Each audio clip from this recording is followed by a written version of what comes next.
Hello, everyone, and welcome to the inaugural Elevate Winter Series Part 1.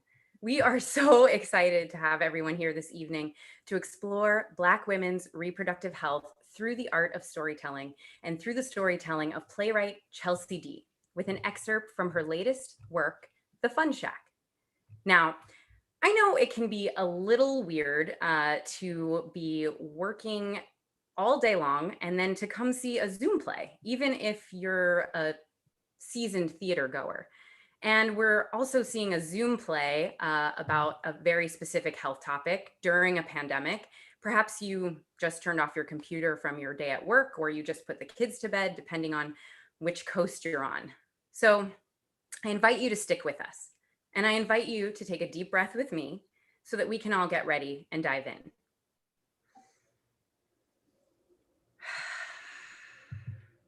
Yeah, I needed that too to settle my nerves a little. My name is Christina D. Eskridge, and I am the founder and executive director of Elevate Theater Company. I'd like to acknowledge that Elevate Theater Company resides on the stolen lands of the Munsee Lenape and the Wappinger people, also known as Manhattan, New York. We thank the indigenous peoples who came before and who still reside here today. I'd like to also acknowledge that after there were stolen lands, there were stolen people. These people were forced to work these lands. We thank these stewards of the land and we honor their legacy. Elevate is dedicated to creating space for audiences and artists to explore health and well-being through the art of storytelling.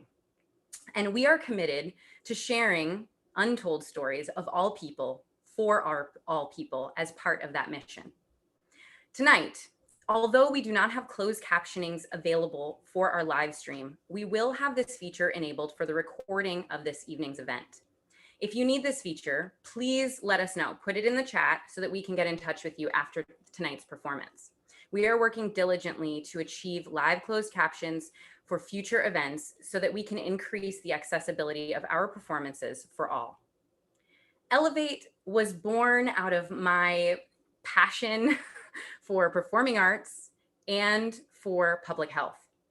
In today's world, we are experiencing attacks from all sides on our health and well-being, from the COVID-19 pandemic to institutionalized racism, from chronic disease to climate change. At Elevate, we see performing arts and storytelling as a communal practice that promotes health and well-being for all artists and audiences alike. Nina Simone said, "An artist's duty is to reflect the times." To reflect these times, we at Elevate have decided to use our art to educate, inspire, and provoke action towards improved health and well-being of our communities and our world. Tonight, we are redefining the stage.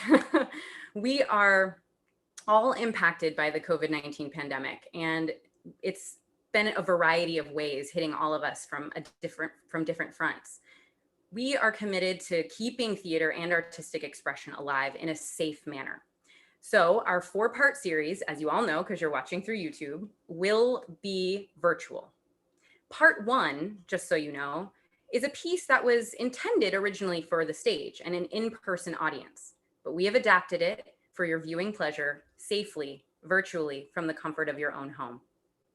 After this evening's performance, we will host a panel discussion with our playwright, Chelsea D, obstetrician and gynecologist, Dr. Elizabeth Gardner, full spectrum doula, Lovely Lacey, and policy advocate, Jessica Pinkney.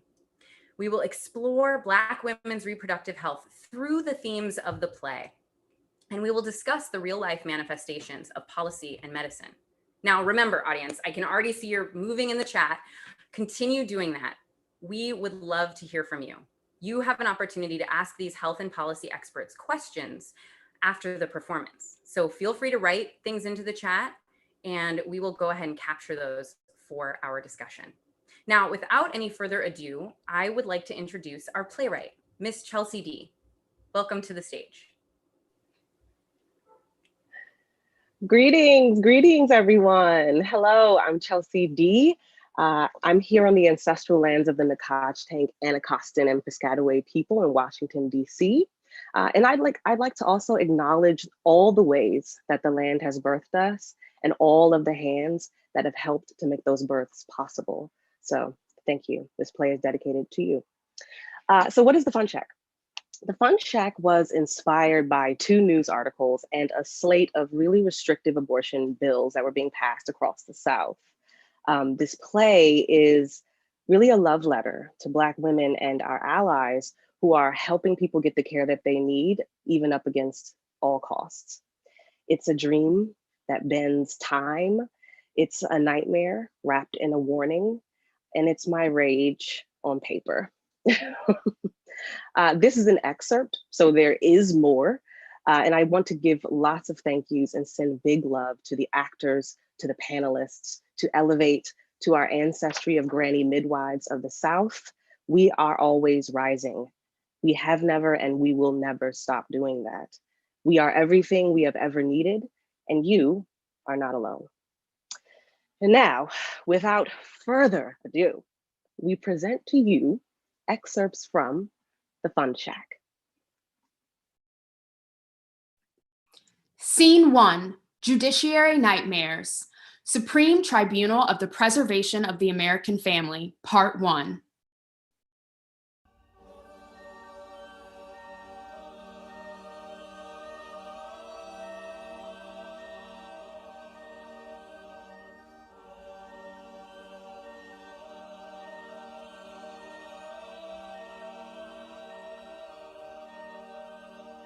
Our setting is a tribunal courtroom in a dreamland, a nightmarish land. The courtroom is of an exaggerated scale. The jury consists exclusively of white men. It is a rogues gallery of domestic terrorists, an assortment of Nazis, neo-Nazis, Proud Boys, incels, militia groups, KKK members, and the Hawaiian-shirted Boogaloo Boys.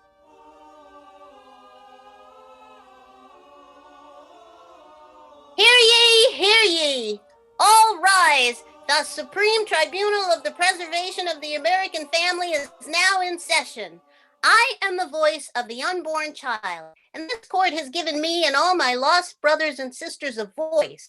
Presiding now and forever are the Lady Expert Governor Phyllis, and the most important founding father forever, reigning from the great South. The South has risen. Praise Christ. The South has risen. Praise God and country. The states say amen.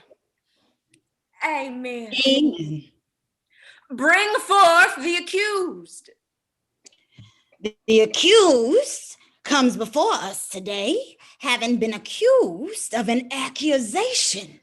This woman has been charged under the National Fetal Protection Statute. They are being prosecuted for the crime of miscarriage, also known as fetal homicide by way of miscarriage. How lovely. It's such a beautiful thing to see this great nation stand up for the unborn. It fills my heart with such a throbbing joy to know that America has finally taken a stand. Finally, we have stopped the wanton murder of the innocents. Finally, we have stopped the carnage of the American family.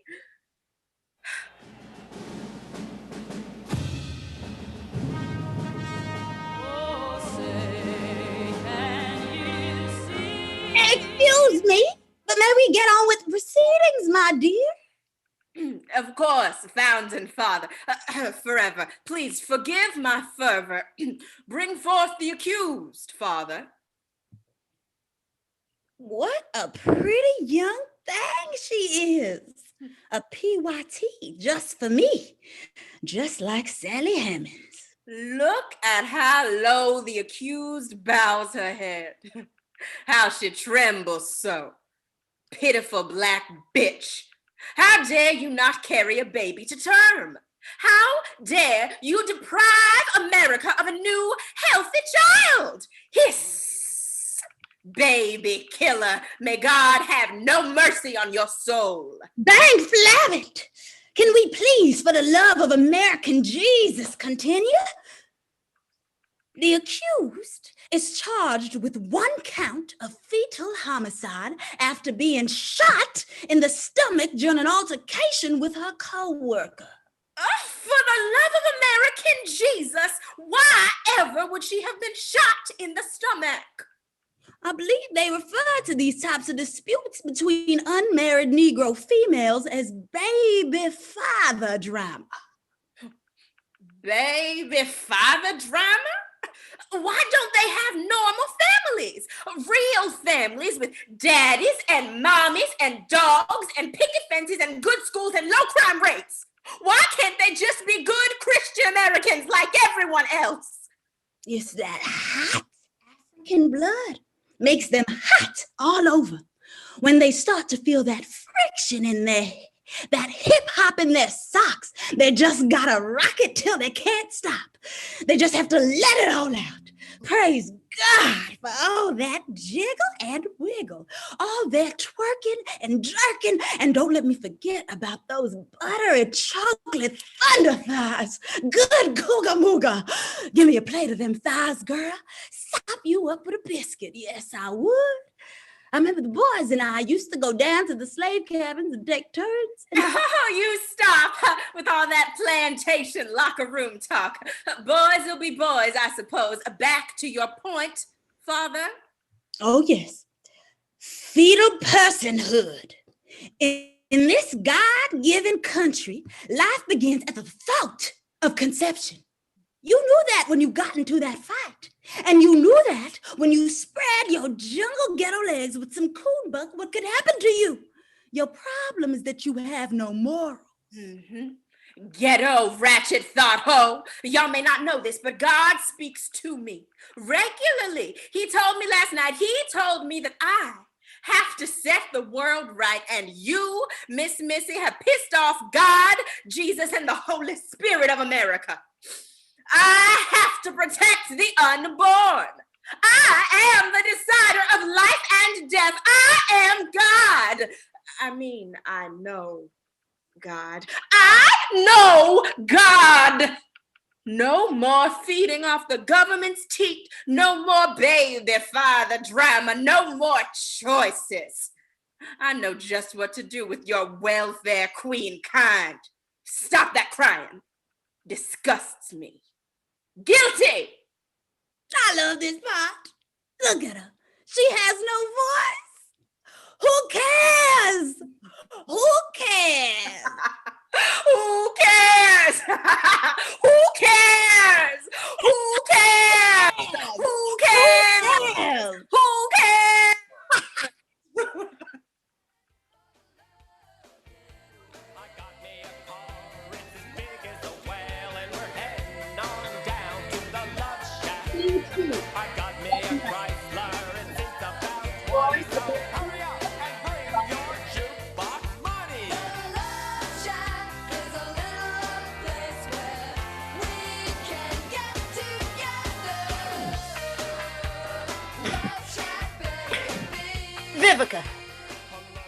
Vivica? Angel. Yes, Mama? Mama, you all right? Yes. I just had a bad dream. Where are those medication instructions I gave y'all? I gave you the wrong ones. Come get these new ones I just printed out. What you talking about, Mama? Those are the right instructions for a first trimester.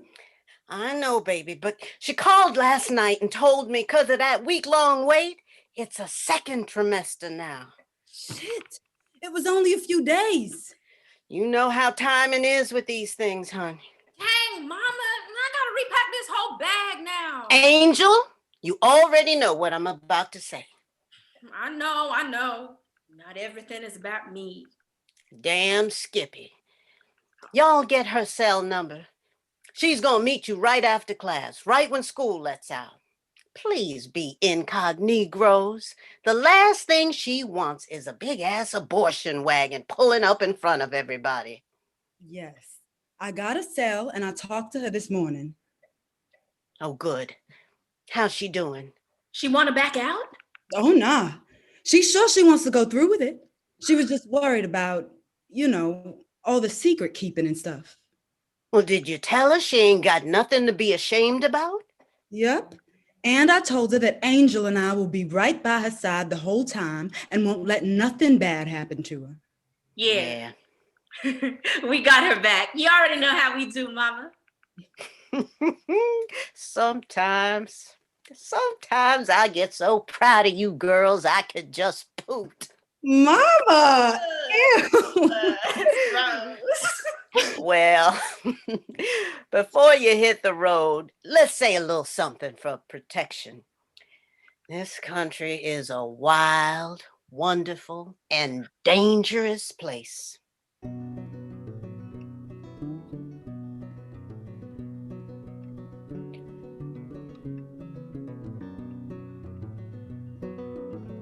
We're going on a journey. This journey has lots of twists and turns. It's dangerous in some places. When we fear we cannot go on, give us strength to persevere. Give us courage to go be of service. Our angels and our guides, watch over us, lead us on this journey. Let us never back down from our mission. We are stepping in when no one else could or would. We are the Southern Reproductive Freedom Fund.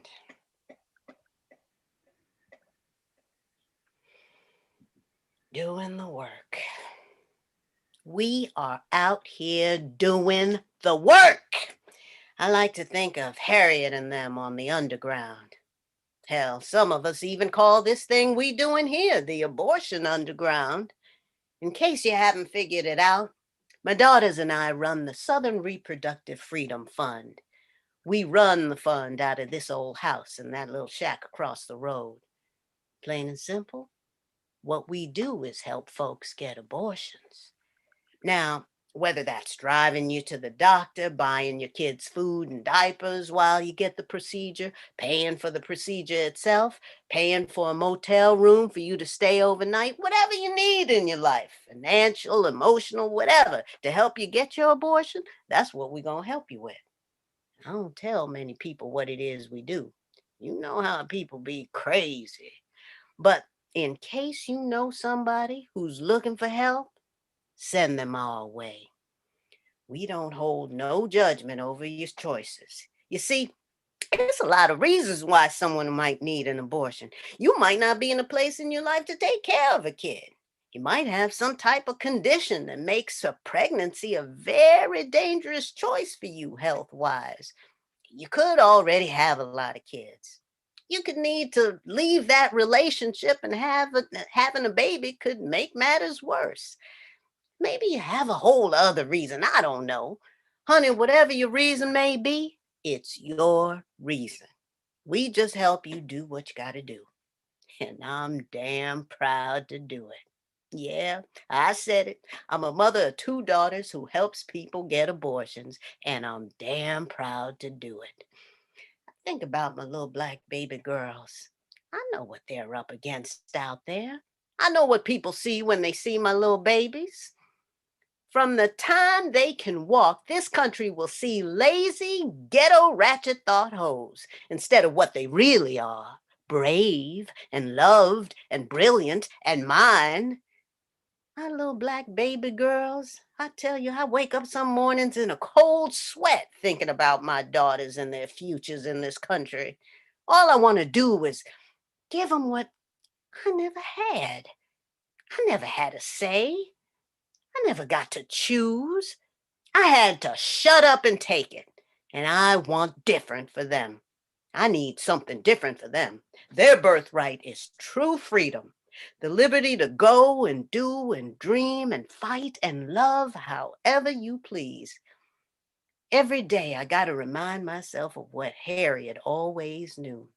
In America, liberation, any kind of liberation, but especially liberation for little black girls like us, is a risky business.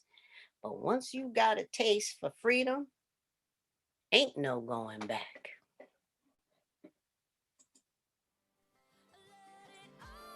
Scene 4, meeting A. Take a shot with what you got. We'll just keep picking ourselves up off the ground. Sometimes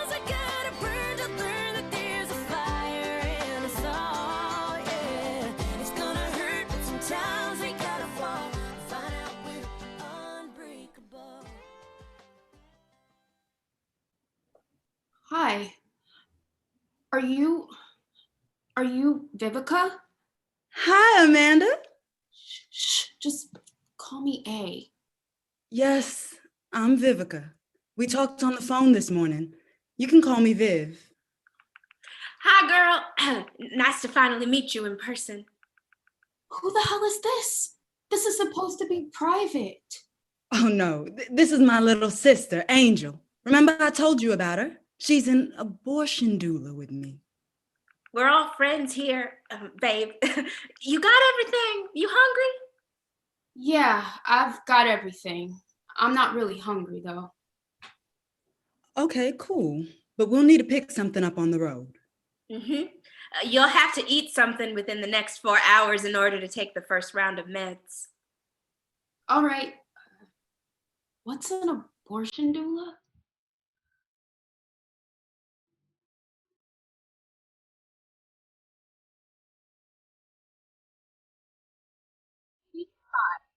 Abort-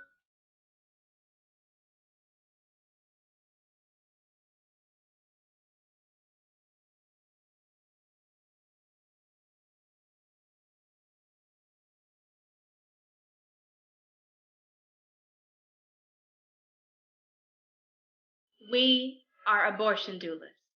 We are abortion doulas. An abortion doula is like a doula, but for abortions. You can't define the word using the word genius. Okay, fine. An abortion doula is your companion, Your partner, your advocate. as you go through the process of ending your pregnancy. It's our job to understand what meds you're on and to help you stay on schedule with those meds. We shield you to escort you into the clinic. We shield you because, people be crazy. We will hold your hand Look you in the eye and remind you that you are doing the right thing. you are doing this for you. For you, for your body, for your life. I had an abortion 2 years ago when I was 15. Both Mississippi and Arkansas require consent from parents for a minor to have an abortion. I'm lucky we have the mama we have. But not everybody is so lucky. I know that number one fear. I know what it's like to feel like you have to hide everything. To be ashamed. To hate yourself and your body, I know. But it's our job to be that little voice in your head. And by your side. That says, there is nothing to be ashamed about. You are not a failure. You don't have to explain a damn thing to anyone. Whether they say it behind your back or to your face or in a song, you are not just some ghetto ratchet thought hoe. You are not stupid or selfish or against God. You are none of the things they say about you. None of them know what it's like to be you. None of them will ever help you with the baby after it's born, so they have no right to say anything. Nothing. Ever. I got your back, sis. I got your back, sis. And we've got your back. You doing okay?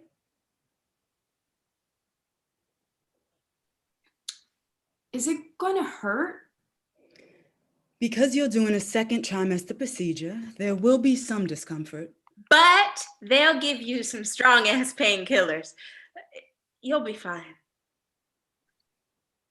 He keeps calling me all day. I haven't picked up. He doesn't like it. He says he wants me to keep it. He says he wants a family. I'm sure he does. You want a family? Am I a bad person if I say no? Of course not. I mean, I've always wanted to have a proper family and stuff. I never had that growing up, but I've been begging my advisor to help me keep my internship, but she said my grades slipped. She kept asking why. I couldn't tell her it's because of my morning sickness. I couldn't get out of bed until I found y'all. I was gonna drink as much bleach as I could. I just want my life back, you know? Is that selfish of me? I want to do this whole thing the right way. I just... Don't want a family right now. Yes. I know that sounds dumb and selfish as all get out.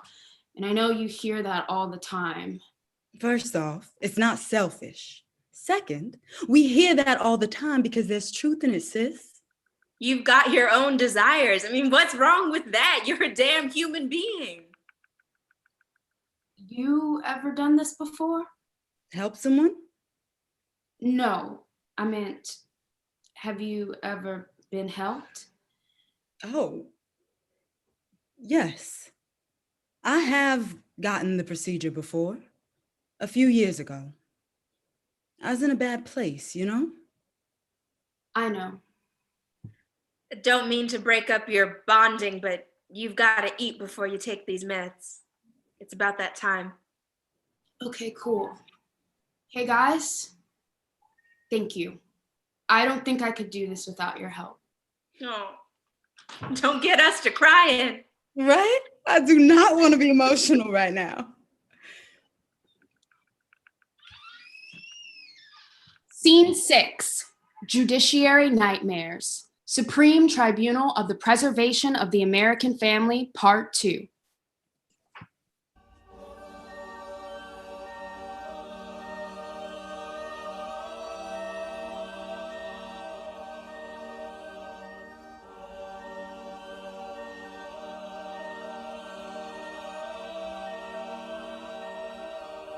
We have returned to the nightmare world. When we sit high, the jury box is reverent. Confederate statue stands up.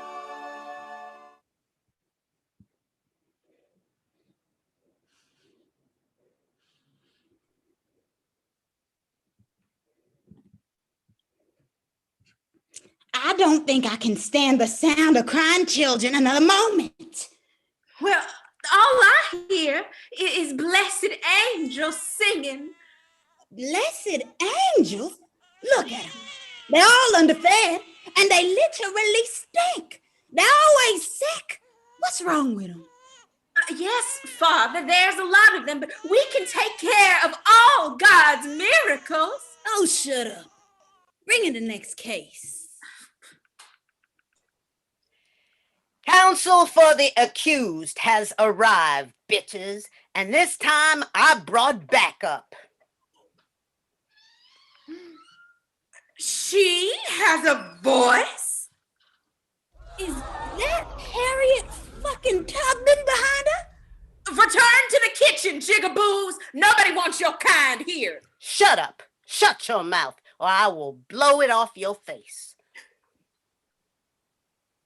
Harriet Tubman and I are here on behalf of all Americans with a uterus, and we are suing the U.S. government for false imprisonment and tax evasion.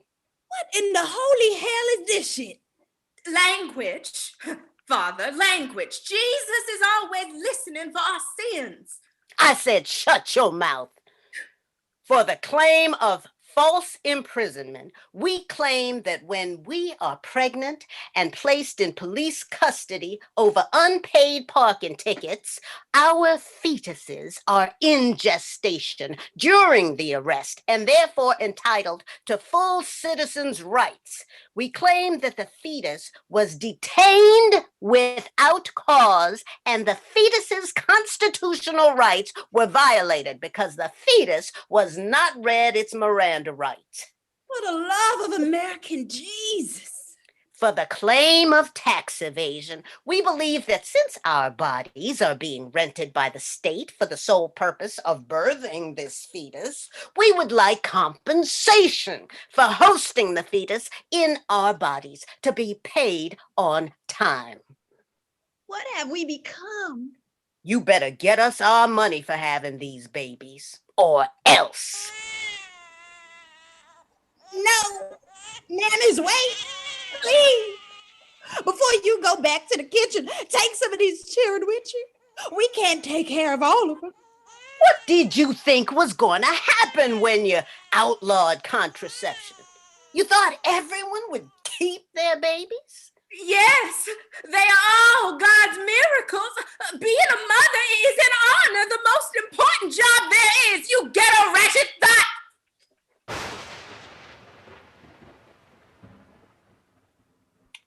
She was told to shut her mouth. Mammies, what are you gonna do with all these children? There sure are a lot of sick babies. How can we save them all? Make multiple trips?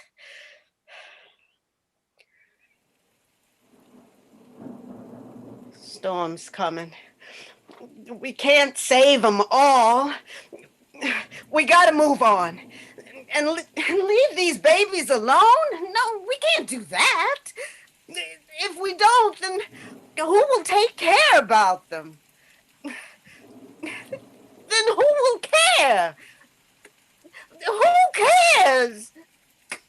Who cares? Who cares? Who cares? Scene 7, weapons.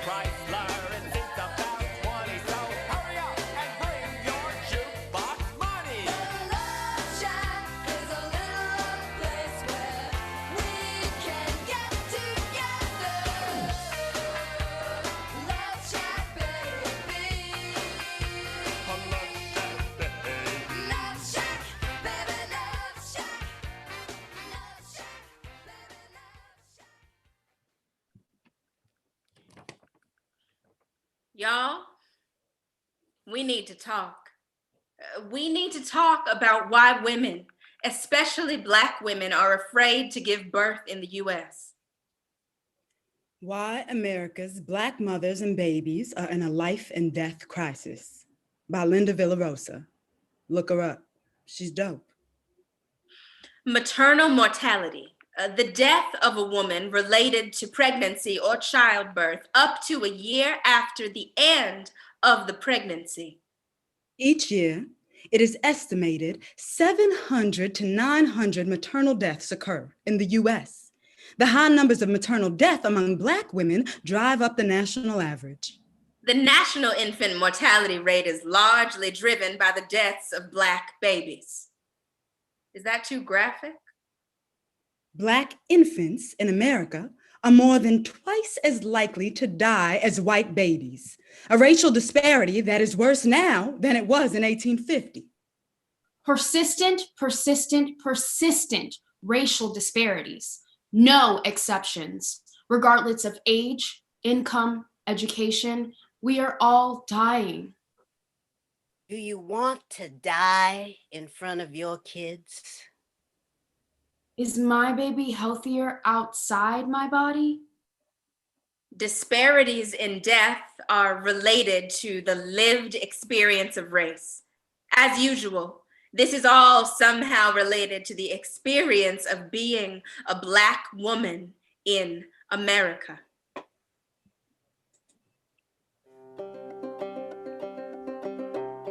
Weathering.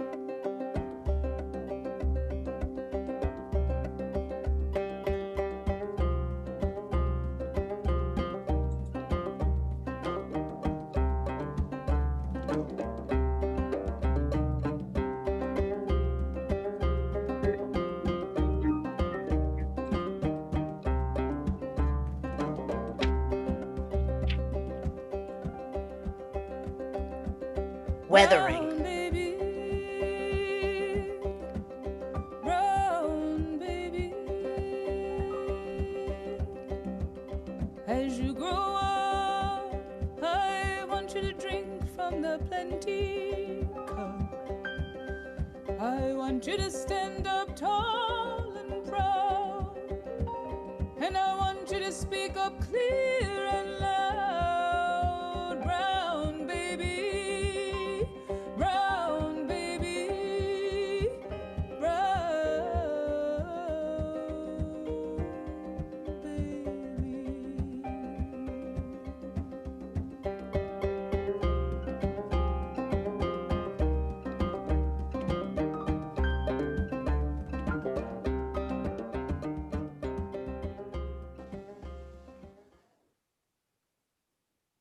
Weathering. The theory of weathering is that the premature deterioration of Black women in America is a consequence of repeated exposure to a climate of toxic stress, a bone-deep accumulation. Sick and tired of being sick and tired is bone deep for us. Weathering. In the South, it is a tradition, an inheritance, a birthright for a Black woman to wear away by long exposure. Weathering.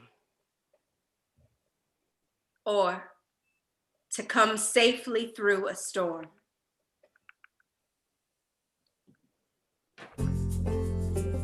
Scene 8, Glorious Freedom Retreat, Dreams of How It Should Be.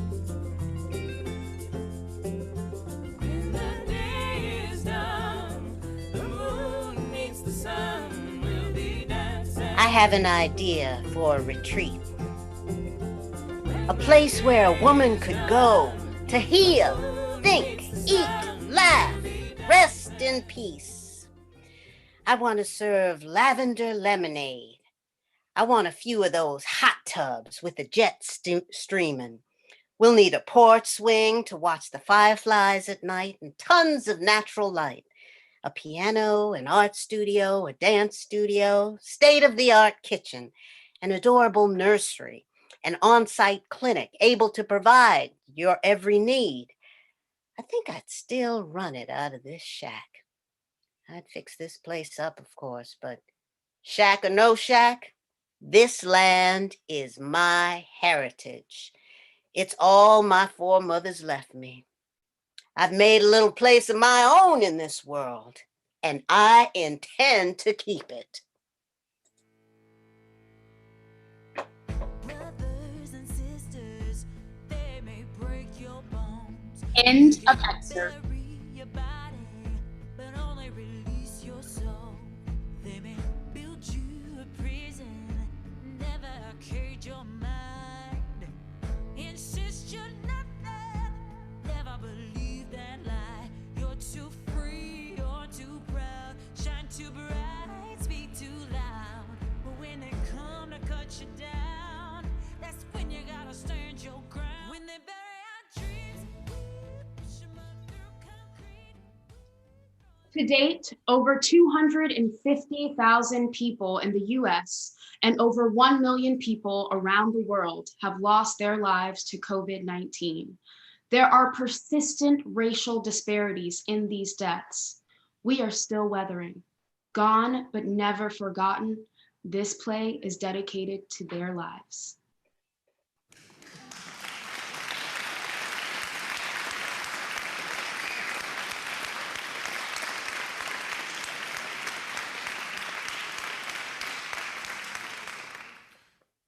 That was fantastic. Thank you so much for that performance. I'd like to invite Chelsea D back to the stage to introduce her artists. I'm just delighted. Woo, okay, yes, here we are. I would like to welcome back, give a warm round of applause to Linda Kurloff, Maya Carter, Alvernique Lindsay, and Princess Jacob for bringing this work to life and transporting us from our homes. Thank you. Thank you all so very much. We are just, that was fantastic. I'm seeing so many applause and hearts and chat messages. Your performance was fabulous. To dive into that performance, we are going to go ahead and invite our panelists to the stage. Artists, we will see you again at the end. Thank you so much for your time and for your performances. I'd like to introduce our panelists this evening. We have Dr. Elizabeth Garner, Jessica Pinkney, and we have Lovely Lacey. I would love for each of you to go ahead and introduce yourselves. Dr. Gardner, why don't you go ahead and go first? Sure. Hi, everybody. And thank you so much for that play. Chelsea, you said we were, sort of, what did you say? Transported from, I really was. It's like, whoa, okay. I forgot where I was there. Amazing. Yay. So I'm an OBGYN by training. I've been working actually in the pharmaceutical industry for the past 13 years or so, working on various new innovative treatments for a range of unmet medical needs. I went to medical school at Harvard and did my training there at Brigham and Women's Hospital, and I actually specialized in GYN oncology, so I am actually a cancer doctor and surgeon, but during my time in the industry, I've been really involved in more sort of, I don't want to call them basic, they're really important, but sort of conditions, benign but very, very serious conditions that affect women. So HPV, human papillomavirus, endometriosis, uterine fibroids, which is a terrible, terrible problem, particularly for Black women. So I'm really excited to participate this evening. Thank you so much. We're excited to have you. Jessica, since you are the next in my screen, would you please introduce yourself? Sure. That was so wonderful, and I'm so excited to be here for this conversation. My name is Jessica Pinkney. My pronouns are she and her, and I am the Executive Director of Access Women's Health Justice, which is very similar to the Southern Reproductive Freedom Fund that was mentioned in the play. We are an abortion fund in the state of California, so a little bit of a different political environment than the South. But we help folks throughout California or who are coming to California access the reproductive health care support that they need, anything from paying for the abortion procedure to funds for lodging, transportation, childcare, meals, the whole gamut. And I come to this work previously having also been in Washington, D.C. for almost a decade, where I was doing policy and advocacy work, most recently with In Our Own Voice, the National Black Women's Reproductive Justice Agenda, working on a number of reproductive justice policy issues at the federal level. And I'm really excited to be back in my home state, funding abortions and making reproductive justice a reality for Black women, for Black folks, for all BIPOC folks.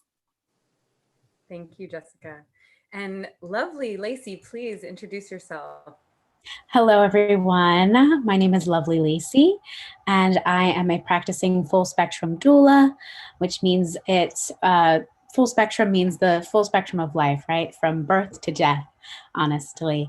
And I am also a founding member, and I work for currently Black Mothers in Power. It's an organization based in the state of Delaware. Also, I would want to acknowledge that we are on Lenni Lenape and Nanticoke land here in Delaware. And also the Black Mothers in Power organization focuses on awareness of the Black maternal health crisis and also lobbying for some issues at the state level here. And those issues being mostly funding for doulas and funding for midwives inside of hospitals and birth centers and outside of those places for people who want to give birth in the home. And we also give direct COVID relief to Black mothers in the state of Delaware. We're focusing primarily on the city of Wilmington, which has the highest percentage of Black people.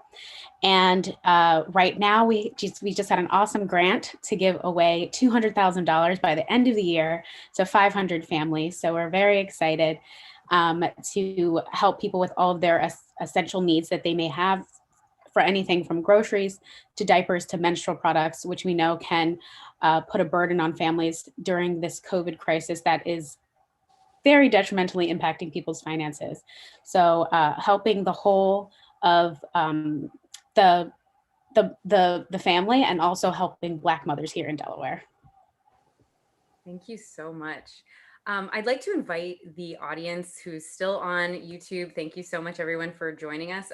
If you have questions for these wonderful panelists, please go ahead and type them into the chat. I will be monitoring the chat. I also have our wonderful behind the scenes guru, Wes, who is helping us monitor the chat. So we welcome your questions. We welcome your thoughts. So please feel free to ask questions here. I do have a quick question to just kick us off. And I'm curious, Jessica, if you want to get us started. You and I, when we first met, talked a little bit about how storytelling is such a huge part of the work that you do in advocacy and in policy. And I'm curious, can you, each of you, tell a little bit about how storytelling plays a role in the work that you do? And if we could start with Jessica, that would be great. Absolutely. In my time doing policy and advocacy work, I've always told folks that they are their best messengers. And I think we all have a little inner advocate for ourselves. And in speaking with policymakers, with folks who have influence at various levels, they want to hear from their constituents, and they want to hear and understand real life stories. And so I always said, as a professional advocate, that, you know, my ability to put data on paper was only one portion of the work and not the most important portion of the work. And it was always most powerful when I could bring folks in from community to speak directly to folks in power about how their decisions and their lawmaking impacted real lives. So I think that's one reason I believe storytelling to be incredibly important. I also think we all have the ability to really understand each other and meet people where they are when we can share our stories and our experiences.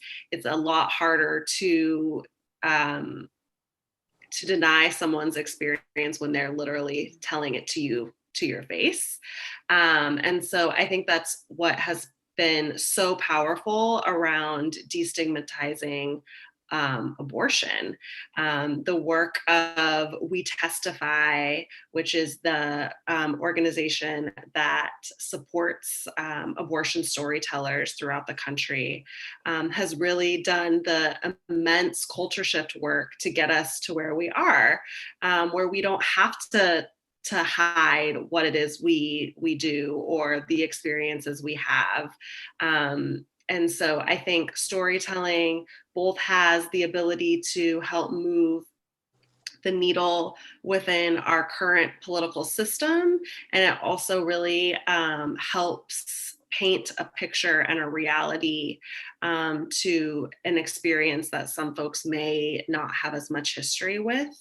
And so I think it's, like I said, it's just so much harder to deny someone their reality when they're telling it to your face. And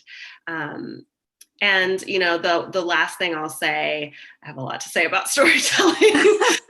The last thing I'll say is I think it's really important that we do this in a values aligned way, and that we're not extractive in our storytelling efforts, ensuring that we're centering folks' lived experiences and providing appropriate support, and that we're not just, you know, dragging a Black woman in to talk about the painful experience she might have had accessing healthcare in this system and then throwing her back out on the street. And so that's why I'm really excited to be here, to be part of this panel, to be part of this experience where all of these beautiful Black women are lifting each other up and sharing a story and experience that is so aligned with what many of us have gone through in accessing healthcare and particularly abortion. Thank you. Beth, did you have any ideas around, we are getting some other questions in the chat, but I'd love to hear from you or Lacey around storytelling and how it plays a role in the work that you're doing.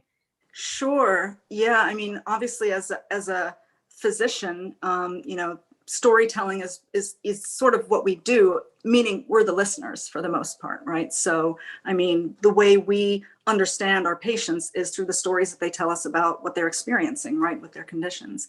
And I think it's so important, you know, especially during the sort of the education process of young doctors, young nurses, whatever type of practitioner, doulas, you know, anyone who's going to be taking care of patients, women. I think to understand the need to really listen to the story is so important, because there's what you read on a piece of paper about a condition, and then what is, as Jessica said, the actual lived experience. There are other ways in which storytelling, for me, even in the, believe it or not, in the pharmaceutical industry, is really important. Jessica mentioned sort of getting to the folks in power. Well, I certainly deal with the folks in power all the time, right? I deal with, on a routine basis, the Food and Drug Administration. They're in power. I deal with investors who decide whether to invest in companies that are trying to develop innovative solutions for women for various unmet needs. And it's through telling stories to those stakeholders that I think you bring them to sort of really thinking about the actual experience of the patients they're thinking about, right?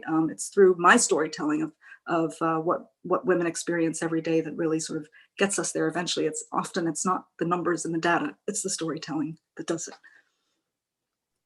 Beautiful. And you touched on one of the questions that we had in the chat around the pharmaceutical industry and how does that play a role? So sure.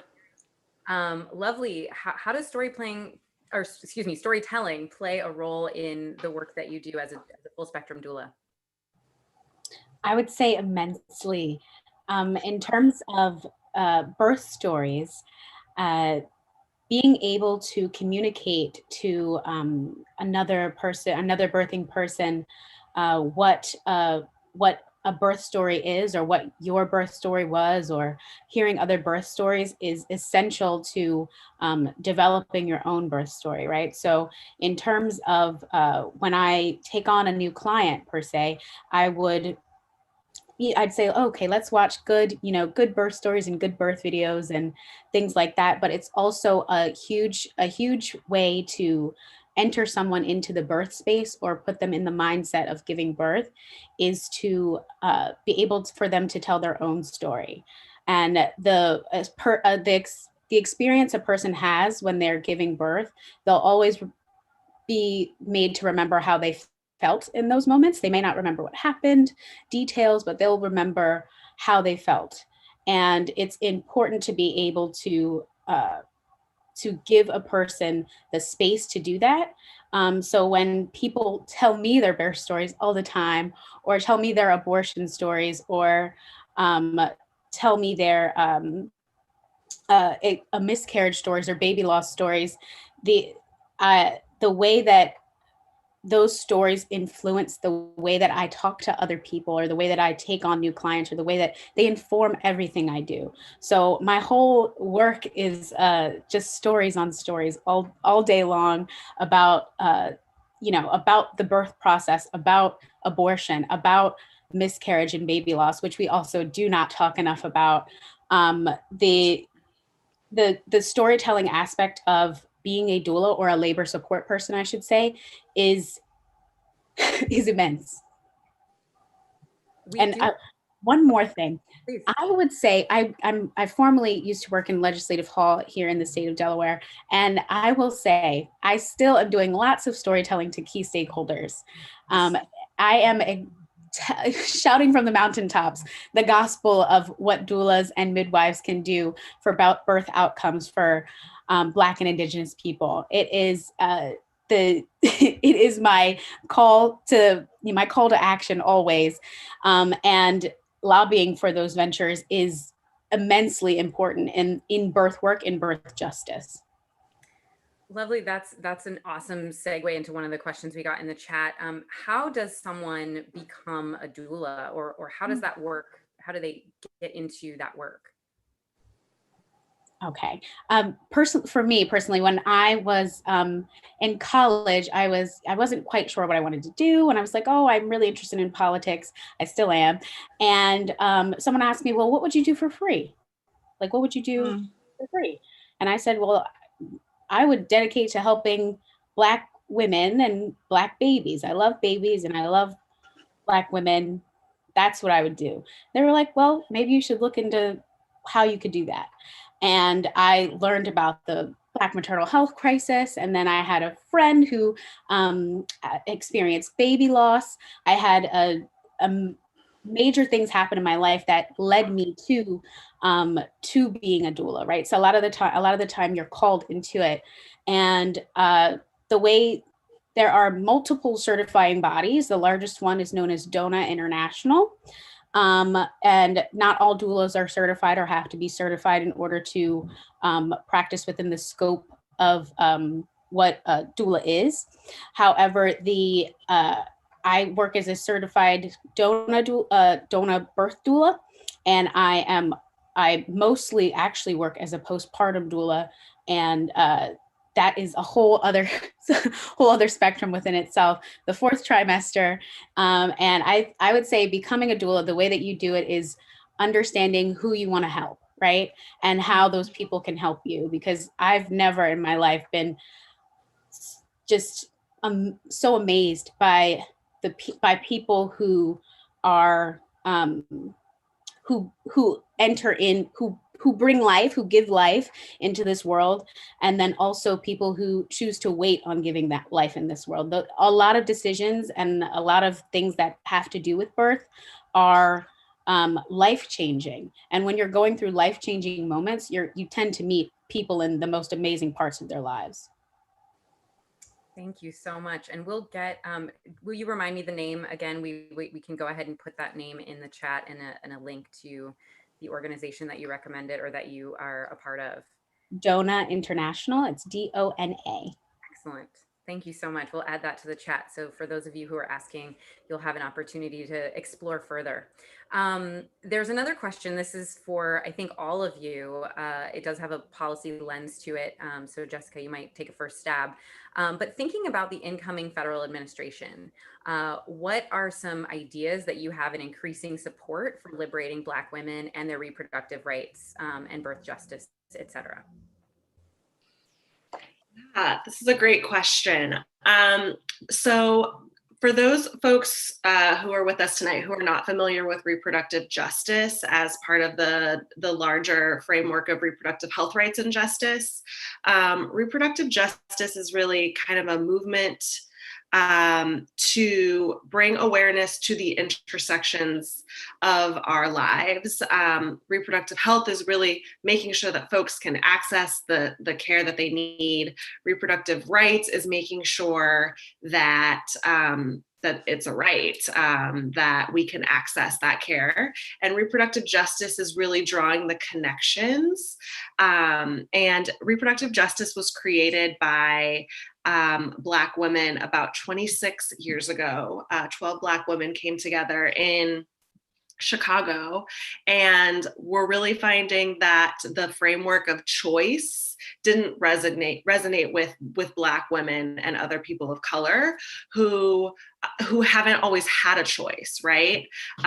Even though Roe v. Wade has been the law of the land since the 70s, if you can't actually go and access that care, if you don't have the transportation to get to your provider, if you don't trust your provider, if you don't have childcare for the children you often already have when you're trying to obtain an abortion in this instance, then it's really a right without any ability to obtain it. And so I think when we look at this incoming administration, what I think reproductive justice advocates are really hoping for is that they'll take an intersectional approach to these issues.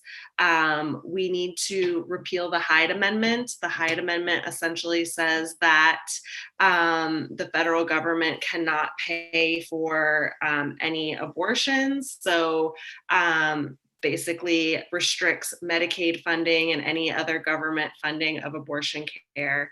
There are only, I want to say 17 states in the US who use their state funds to support abortion through Medicaid. So California, Medi-Cal does pay for abortions.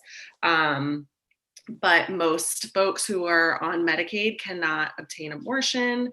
If you receive your healthcare through TRICARE, through Indian Health Services, if you're a government employee, et cetera. So the first thing that the federal government can do to improve reproductive health care, particularly for Black women, low-income folks, other people of color, is to repeal the Hyde Amendment.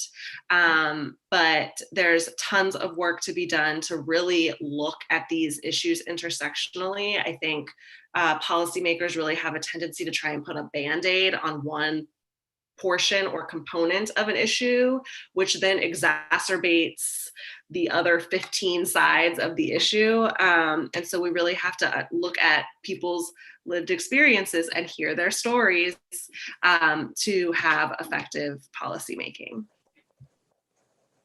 Awesome, thank you. That's really helpful. We've also added the Hyde Amendment information about that in the chat, so folks can learn more. What were you going to say? I'll give a shout out. All Above All is a coalition of hundreds of repro organizations who fight to repeal the Hyde Amendment. And they're actually having a day of action today. So if you go to All Above All's website, you can notify your congressional member that you want the Hyde Amendment to be repealed. We're trying to get additional co-sponsors onto that bill before the end of this congressional term. So All Above All. Thank you so much. Actually, that's a great example of something that we'd like to do tonight, is make sure that if there is a call to action from any of you on our panel, please let our audience know. So that way we can not only, I like to say that theater should exist beyond the four walls of the theater, but now we're in Zoom land, so it's beyond the four sides of this box, right? And I encourage you to let us know if there are things that our audience can participate in or ways that they can be of service as they are learning more about this. So Dr. Gardner, were you going to say something about this new administration? Sure, yes. I mean, first of all, I agree with absolutely everything Jessica said. So spot on. Some additional thoughts that I have, just kind of coming from my perspective, is that I believe that there just needs to be a whole lot more done in terms of research, right? And when I say research, I mean research toward solutions, right? I feel, I get sort of frustrated at times because I feel like every single day I hear about, disparities and, I think at this point, we all know that disparities exist and that disparities are just such a horrific, awful, terrible thing that in 2020, we're still facing, and one of the things from the play for me that I really noted was, has anything changed? I mean, if anything, we've gone backwards, I think, as a nation, just sort of some of the themes that came through. But so when I'm talking about research, as just one example, and I won't go on for too long, stress, right? We heard about stress and weathering. And, I think there's enough information out there that clearly, I believe, shows that stress, and chronic stress in particular, leads to many of these disparities that we see, right? It's an imbalance in stress that Black communities have, and Black women in particular, that contribute. We can't say lead directly, but certainly contribute to premature labor, to hypertension in pregnancy, to all the various outcomes that then lead to premature babies being born, that then lead to, all the challenges that we heard about, all these sick babies, right? We were hearing about during the during the play. And for me, I want to see very specific research into, well, how is it that stress is leading to these things? And not just that, how do we then fix that? Like, what are the things that we can do to reduce the impact of stress? We may not ultimately, be able to reduce stress, certainly in the next however much time. But if we can figure out ways that women, and especially Black women, can handle stress, or various treatments that right now are sort of not mainstream, but that I believe could be, once they're actually studied, right? Doctors will get more comfortable in saying, meditation, things like that. All those things that we know are good, I think need to be really deeply studied. And I would love to see the administration put some real money into that. We should let them know this call to action for both of you. I do have a question in the chat for Chelsea D, actually. This question is around, it's around research. So really, you all on this Zoom or on the YouTube are just spot on in your transitions here. The question is, speaking of research, what is your research process, Chelsea, in creating this show? Yeah, I think that a lot of times it's like I'm reading the news and then I start to see a pattern, or I start to see a trend of something happening or topics being handled. And at that time, Linda Villarosa had written this article for the New York Times that came out, which blew my mind. I was like, what? There's a maternal health crisis? Like, what? I didn't even know about this. And then, and her research in that article was so just almost exhaustive, like so in depth that I couldn't deny it. I couldn't turn away from this. I was like, oh, this is this she's naming something. And so the research just led me down this rabbit hole of, well, what was the relationship? What was the relationship with birthing before there was a more kind of formal medical study of it, which got me into researching the granny midwives and what they, the catching babies and just these ancient matrilineal traditions that I was like, oh, wait a minute.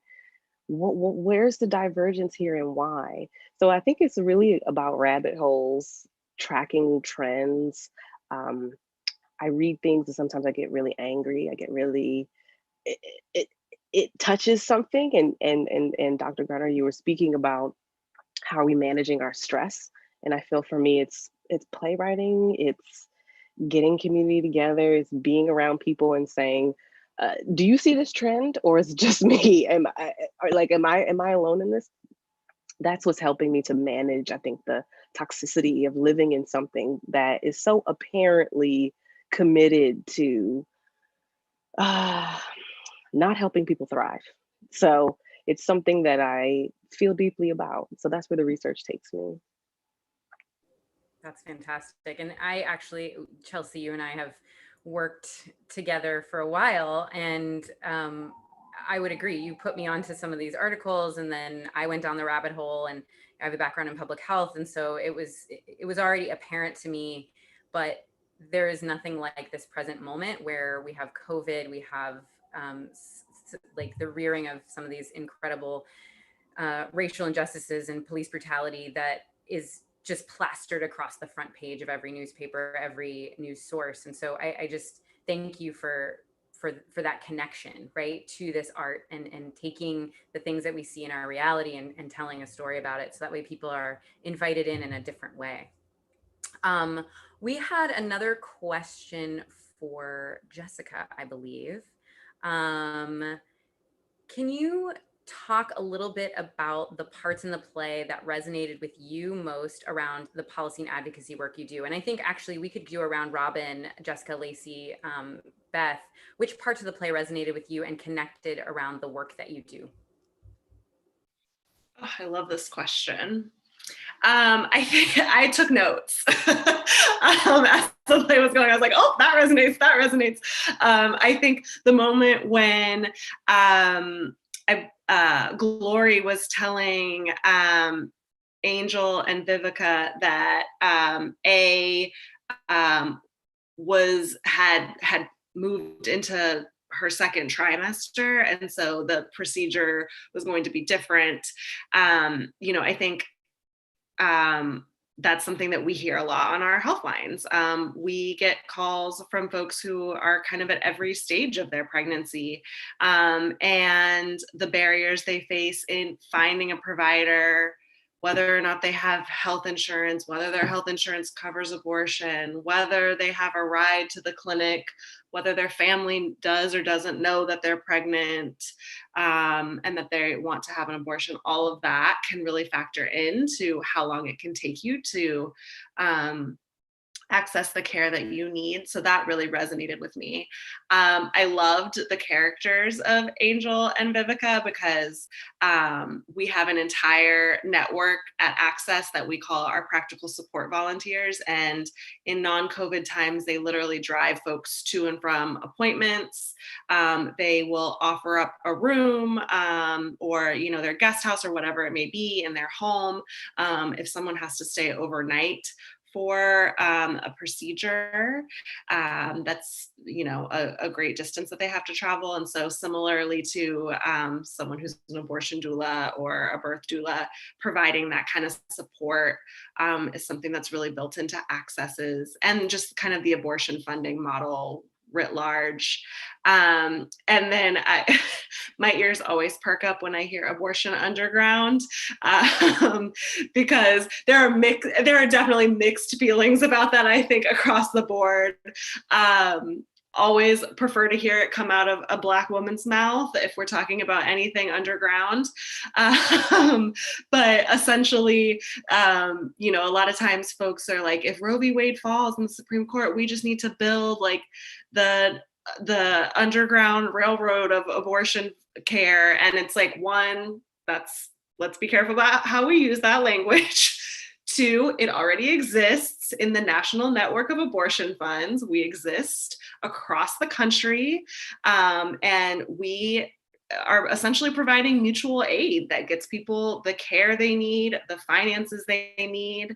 And so that really resonated with me as well, just that system that existed. And, you know, it's community helping community always. Like, we had our busiest week of the year, the week of the election, on our health line, and our practical support volunteers are not providing transportation or lodging right now, but we were sending out requests left and right for funds to help people get to their appointments, funds for folks to stay in hotels if they had 2 or 3 day appointments. And our practical support volunteers alone raised $1,000 in 1 week for people's care. And that's on top of what Access is able to provide through our Justice and Action Fund. So I think what really came through for me in the play, and is so true in abortion funding and practical support, is just community helping community and the care that we always have for each other. Awesome. Thank you so much, Lacey, or excuse me, Lovely. What pieces of the show resonated with you in the work that you do? Okay, so, well, one, I completely agree with everything you said, Jessica. And I would say definitely the Glaurie, and mentioning the underground abortion network, the abortion underground. I feel like, and then also the dynamic of being an abortion doula. I mean, just that in general, and actually doing that, I definitely resonate with. And I started out as an escort for taking people to Planned Parenthood, and taking people, like escorting them into the building, right? And that is not for the faint of heart. I will say it is, and I mean, I can't do it anymore because of COVID and the restrictions that we have with being close to people, which I think honestly is, I'm willing to get tested every day to be a Planned Parenthood escort, because the amount of hate and vitriol that you can experience in that space is nothing you've ever seen before.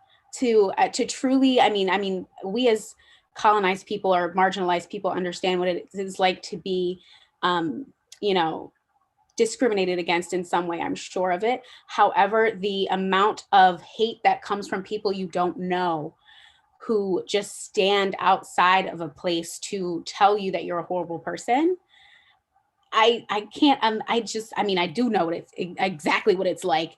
And I'm glad I had someone there to escort me when I went, right? So like, I can't imagine the people who've had to go without an escort, or without someone to tell them that it's okay and that you're not a horrible person and don't listen to them. So the fact that Black women, and Indigenous women have been doing this work since forever it makes me it makes me emotional myself. It makes me feel like, of course, it's all worth it. You know, everything I do is essentially just things that my ancestors did too, right? I'm just repeating it over and over. So it resonated with me a lot, and I'm thankful that these stories are being told. Thank you so much. Beth, what resonated with you and the work you do? So many things. It's like hard to even know where to start. You know, I will say that, you know, this brought back for me just a lot of my experiences from a very long time ago. So when I was back in my training, I actually moonlit at Planned Parenthood and did abortions there. And I do remember the escorts, and I do remember having to drive in the back into this like secret garage where we had like the thing where we had to the code and all that. I mean, I definitely, there were moments of fear, right, of people coming up to the window and knocking on as quickly as they there was a barrier, but they would get past, and it was frightening. It absolutely was, as a provider, right? And I definitely had moments where I was like, would someone follow me home? I mean, so it's wild. It's wild. And you're so right, Lovely. I mean, the vitriol, for people you just don't even know, and it's the judgmental, so a lot of this, came back to me from many, many years ago. It was really wild. But for what I do currently, I think probably the pieces that resonate currently now for me actively, I work in the field of one of the areas the company I work for now is working in is preterm labor, which for me as an OBGYN, I think a lot about my days practicing, and the terribly premature babies that occasionally we would deliver, and just how awful that was, and always wanting to sort of help find a solution.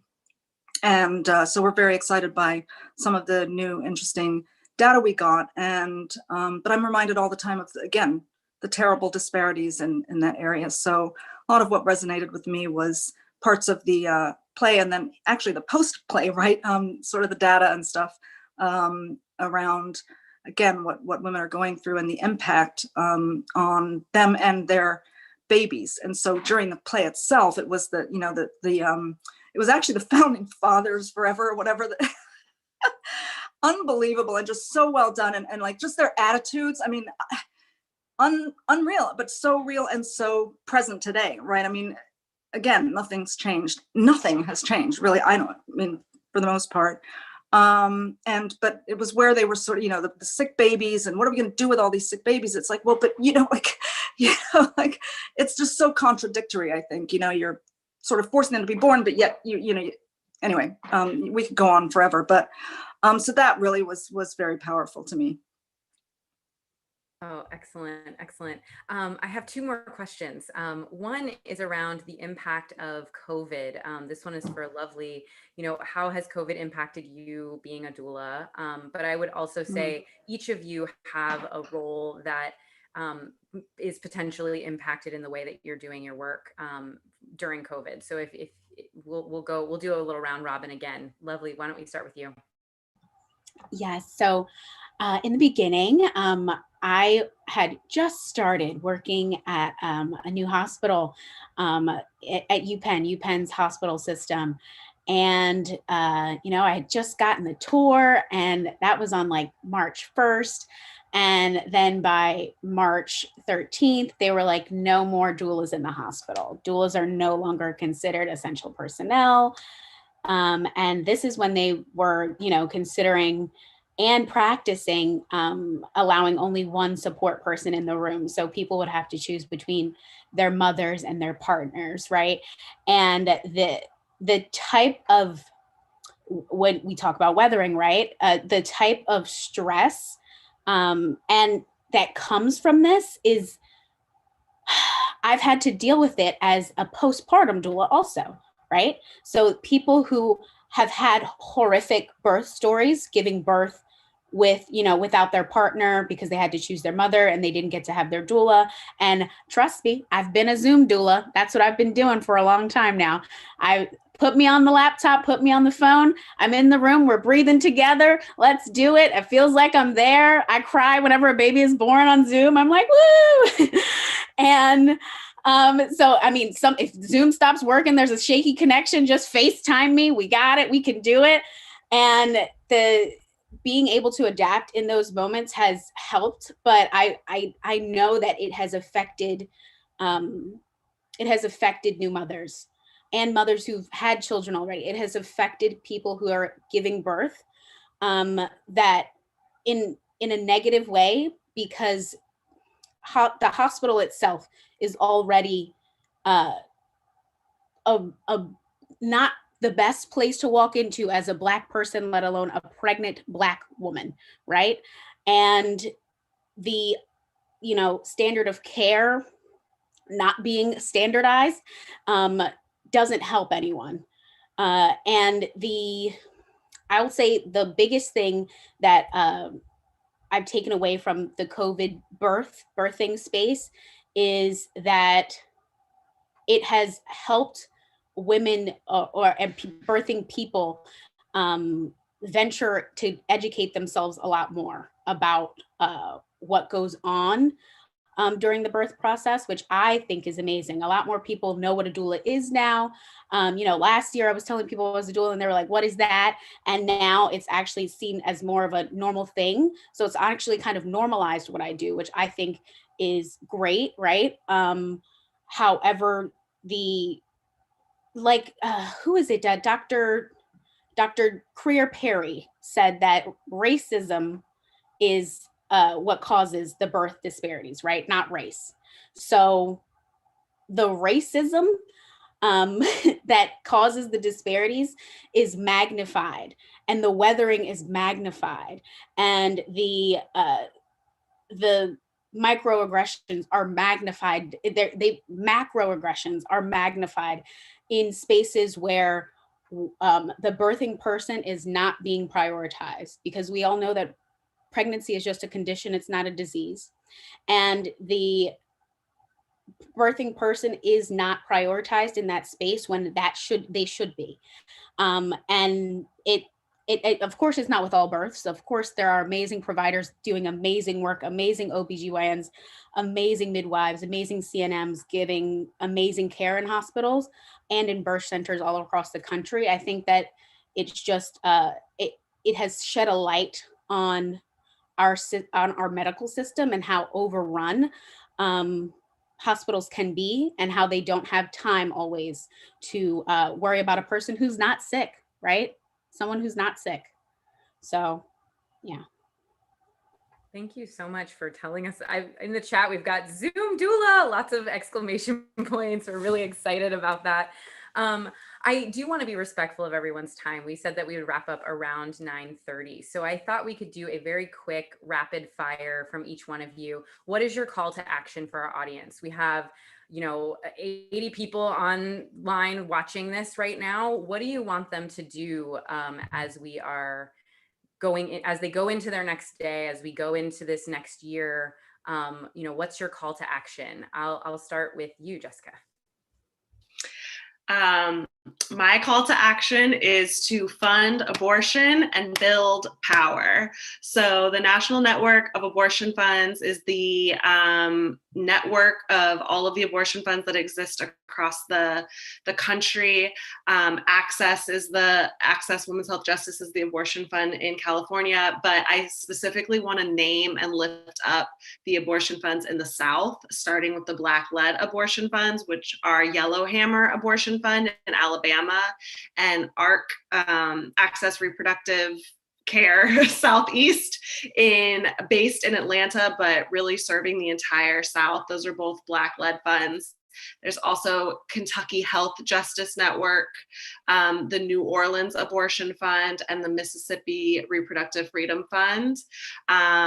We are all impacted in different ways, both by the COVID pandemic and these restrictive laws. And so I really just want to lift up the work that funds, particularly in the South, are doing to break down the ridiculous barriers that exist. So please fund abortion, build power, and go to All Above All's website and get connected with your member of Congress and make sure that they support the Each Woman's Act, which would repeal the Hyde Amendment. Thank you so much. And many of those we do have on our website from your recommendations earlier. So if there's any others that you want us to add, we will have these on our website at elevatetheatercompany.com. Dr. Gardner, Beth, how would you, what's your call to action? Mine is for sure what I was talking about earlier, right? Which is, we've got a new administration coming in. I think it's an administration that is looking for how, it can have impact There's clearly awareness about, the terrible disparities that that exist in our society that continue to persist. And I'm focused obviously on research. So my call to action is to really call for this administration to pay attention to solution-based research. Not necessarily studying the disparities anymore, but how do we actually make a change, right? And specifically scientifically, I'm really interested in, like I was saying, that the stress response and how that affects women's health. Thank you so much. Yes. Oh, so good. Lovely. What is your call to action? My call to action quickly is to support birth workers. That's one, and pay them. And then to also make sure that you're calling your senators, your state legislators, and also your national ones, your federal ones at the federal level, to appeal the Hyde Amendment, definitely.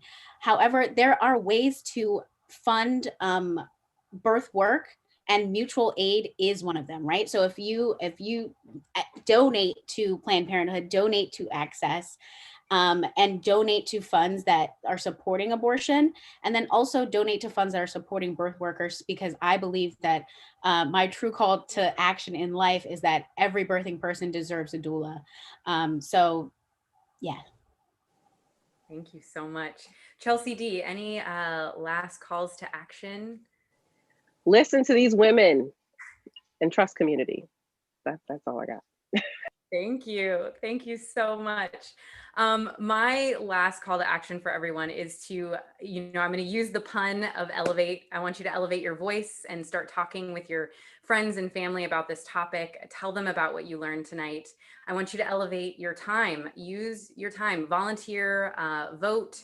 Make sure that you attend events like these and you're supporting your further learning of these types of topics. And then I would also say, similar to everyone else, elevate your community. So you can do that through supporting the good work that folks are doing with your donations. Just as a part of a wrap up, I'd like to invite all of the artists back onto the stage so that we can give one more thank you and round of applause to everyone. I'm so overwhelmed and thankful that we had this opportunity to fuse theater and health expertise and policy expertise together. I can't tell you enough. This was our first big event, y'all. This is our first event, y'all. And yeah, so thankful that you were all here. We realize that not everybody here is a Black woman, not everybody watching, not everybody is necessarily or was necessarily concerned with this topic before they started out this evening. But we hope that by fusing storytelling with this panel, with the expertise that we have, you all have had an opportunity to see that policy decisions impact medical practice and doula work and support work. And theater can play a huge role in shedding light on some pretty important topics in a very unique way. So again, elevate your voice, elevate your time, and elevate your community. And before we wrap up, I just want to say a couple of thank yous. I know we're a few minutes over, so thank you for bearing with me. I just want to thank the audience for your incredible active participation this evening. We've had so many comments and questions, and just thank you for that. I'd like to thank our amazing panelists. I am humbled by your expertise and your contribution here this evening. Playwright Chelsea D, oh my goodness. Thank you for writing this piece in this moment. The Fundshack is beautiful and it helped us just have a window into this world. I'd also like to thank my amazing artists who brought the story of the Fundshack to life. You all did such an amazing job with a very, very short rehearsal schedule. They only rehearsed for 3 hours, and one of those hours took a lot of tech stuff. So I just want you to know these are amazing performers, amazing artists. Thank you to our wonderful stage manager, Al, who's behind the scenes helping with all the transitions and making sure that we all look great. And then our incredible event manager and online moderator, Wes. He has been diligently adding things into the chat for you all so that you have access to websites and all the calls to action and everything like that. So we could not do that without you. And then finally, just a thank you to our donors. If you are interested in continuing to uplift, elevate, and uplift our artists and uplift the fusion of health, expertise, and storytelling, please go to our website and donate. These events are free because we believe that access to the arts, just like we believe access to healthcare, are human rights. They're not privileges. So if you want to support that right, then please go to our site and donate. And then finally, this is a winter series. There are 4 parts. Part 2 is going to explore health through a completely different lens. We will look into the health of our planet and our people and our pocketbooks through the hilarious comedy play, The Morality of Broccoli. It's written and performed by Mr. Jamie Roach. So hopefully you will all join us on December 10th, same time, same place, YouTube streamed from, or Zoom streamed into YouTube, 8 p.m. Eastern, 5 p.m. Central. Please bring your open minds, your open hearts, and your questions. Thank you again for this wonderful inaugural evening of Elevate Theater Company. Be well and elevate. Thank you all so much.